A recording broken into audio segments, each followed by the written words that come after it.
There was a man came home from work really annoyed and frustrated. And he walked in, he slammed the door.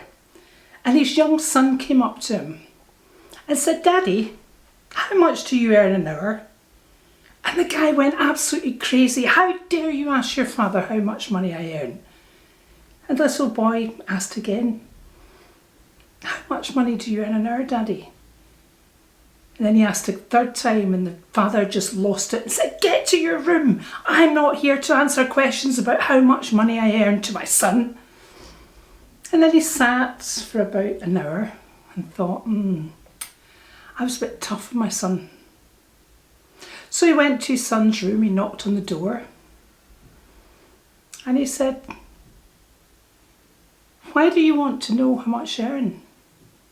And the boy said, "I'm really interested, Daddy, I really want to know." So he said, "Okay, I earn $30 an hour." And the minute he said that, the son said, "Daddy, can you give me $10? And the guy just lost it. "What do you mean give you $10? Have you just asked how much money I'm earning so you can get more money out of me?" And the boy said, "No, please, Daddy, please, I need $10. "What do you need the $10 for?" I just need $10. So eventually the father thought, okay. He reached into his pocket and he gave his son $10.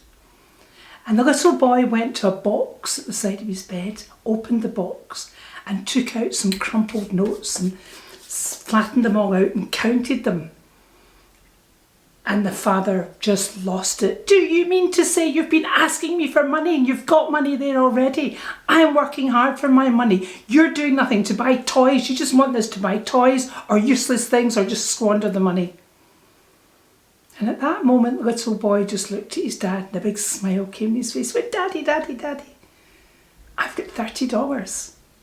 And he held out the money to his father. He said, "Can I pay you for an hour for you to come home and have dinner with me and Mummy tomorrow?" And at that point, the guy just was so ashamed. And he's also very proud of his son. Suddenly, at that moment in his life, his whole world went into perspective. That his young son was having to find ways to get money to pay for the time for his dad, when his dad should have been able to give the time free of charge.